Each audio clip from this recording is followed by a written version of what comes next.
देखिए, एक तरफ तो इजराइल गाजा में अस्पताल पर खौफनाक हमले कर रहा है, लेकिन दूसरी तरफ उसे खुद पर हमास और हिजबुल्लाह के अटैक का भी डर सता रहा है। इसलिए अब बेन्यामिन नेतन्याहू ने अपनी स्पेशल फोर्स को इस महाजंग में उतार दिया है। कहा जाता है कि इजराइल के इस फोर्स के कमांडो ऐसी मौत देते हैं कि दुश्मन देखकर ही दम तोड़ देते हैं।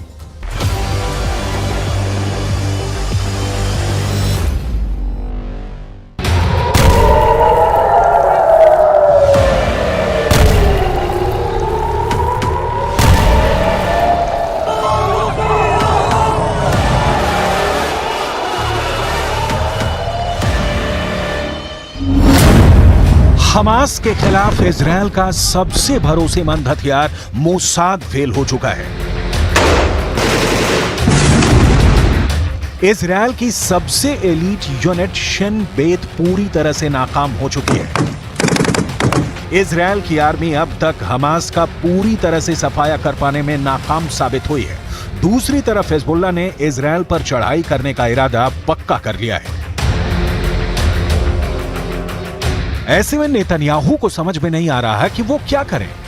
7 अक्टूबर को हमास ने इजरायल पर हमला किया था। उसके फौरन बाद ही इजरायल के प्रधानमंत्री ने जंग का ऐलान कर दिया और कसम खाई कि वो अब हमास और उसके हमदर्दों का नामो निशान मिटाकर ही दम लेंगे।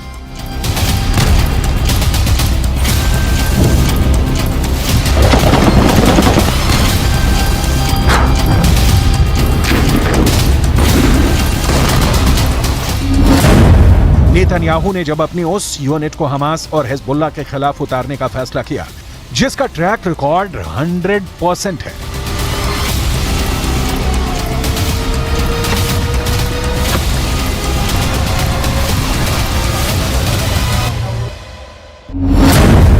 इजरायल ने युद्ध में अपनी यूनिट नंबर 504 को उतार दिया है।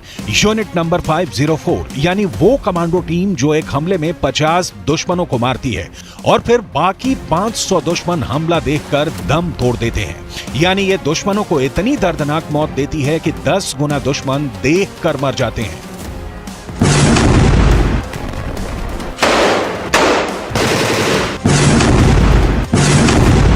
यूनिट नंबर 504 ने गाजा में मोर्चा संभाल लिया है।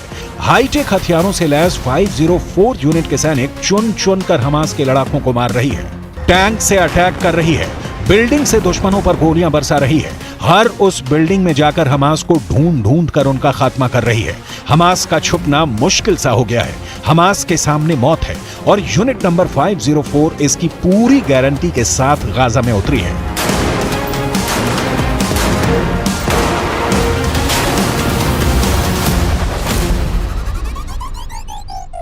डेढ़ महीने का युद्ध अब और भीषण हो गया है। दोनों तरफ से गोलीबारी चल रही है, युद्ध चल रहा है। इजरायल गाजा पर टैंक से हमला कर रहा है, एयर स्ट्राइक कर रहा है। उसकी आर्मी गाजा में घुसकर हमास के खिलाफ ऑपरेशन चला रही है। लेकिन नेतन्याहू की मोसाद और शिन बेत जिस पर उन्हें सबसे ज्यादा भरोसा था, वो शुरुआत में ही जैसे हमास के सामने सरेंडर कर गए। अपने प्रधानमंत्री की उम्मीदों पर खरा नहीं उतर पाई है। इजरायल की सेना ने उत्तरी गाजा में कई जगहों पर कब्जा तो किया, लेकिन हमास के जवाबी अटैक को संभालना मुश्किल हो गया। हमास की तरफ से उन्हें कड़ी टक्कर मिल रही है। हमास गुरिल्ला युद्ध लड़ रहा है।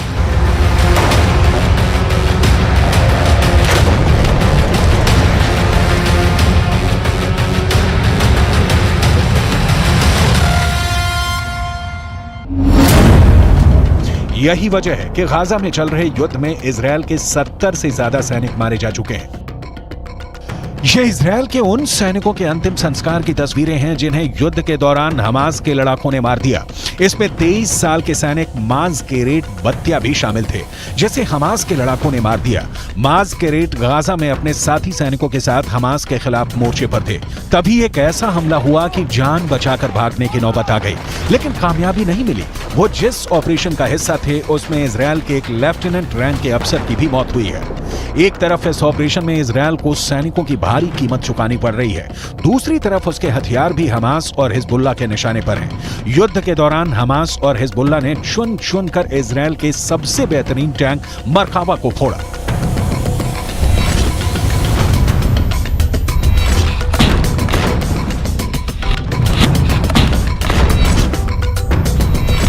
इन तस्वीरों को पूरी दुनिया ने देखा जब हिजबुल्लाह और हमास ने इजरायल के टैंक पर अटैक किया। हिजबुल्लाह ने एंटी टैंक मिसाइल से इजरायल के टैंक को निशाना बनाया था, तो हमास ने यासीन रॉकेट इजरायल के टैंक पर दागे। क्या ऐसे ही हमले अब यूनिट नंबर 504 को भी झेलने पड़ेंगे?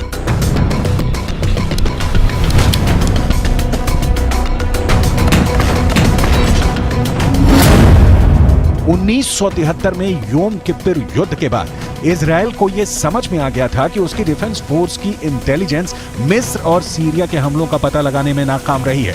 तब सरकार ने मोसाद और शिन बेत को मजबूत करना शुरू किया। इसका मकसद था कि कई एजेंसियां कई तरह की जानकारियां इकट्ठा करेंगी। अगर एक चूक भी जाती है तो दूसरी खतरे का पता लगा लेगी। लेकिन 7 अक्टूबर को हमास ने अचानक इजरायल पर हमला कर दिया।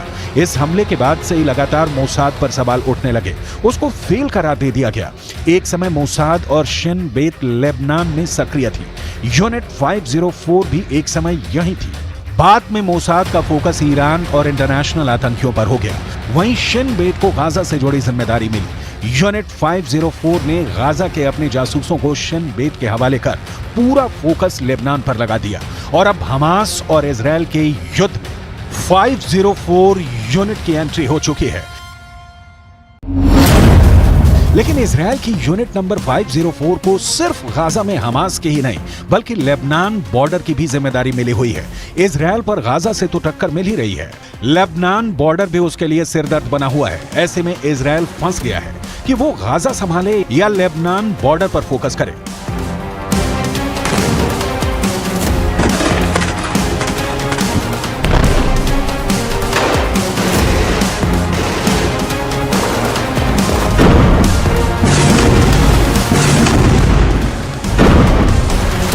नेतन्याहू को इस वक्त सबसे बड़ा डर यह सता रहा है कि अगर मोसाद और शिन बेत की तरह यूनिट नंबर 504 को भी उस लेवल पर कामयाबी नहीं मिली तो क्या होगा, जिससे पूरे इजरायल को उम्मीद है। अगर यूनिट नंबर 504 पूरी तरह से फेल हो गई तो कौन बचाएगा? विकल्प क्या होगा? इजरायल को इस वक्त हमास और हिजबुल्लाह ने पूरी तरह घेर लिया है और इसमें उसकी इंटेलिजेंस एजेंसी और एलीट यूनिट फेल साबित हो रही है। लेबनान बॉर्डर से हिजबुल्लाह लगातार इजरायल पर हमले कर रहा है। ये उत्तर इजरायल के लेबनान बॉर्डर की तस्वीरें हैं। यहां हिजबुल्लाह के लड़ाकों ने आईडीएफ के बेरानेट बेस पर हमला किया और उसे तबाह कर दिया। इजरायल की आर्मी की तरफ से बताया गया कि लेबनान के बॉर्डर से एक के बाद एक हमले किए गए। हालांकि इजरायल के लिए इसमें राहत की बात यह रही कि उसके किसी भी सैनिक को कोई भी नुकसान नहीं पहुंचा।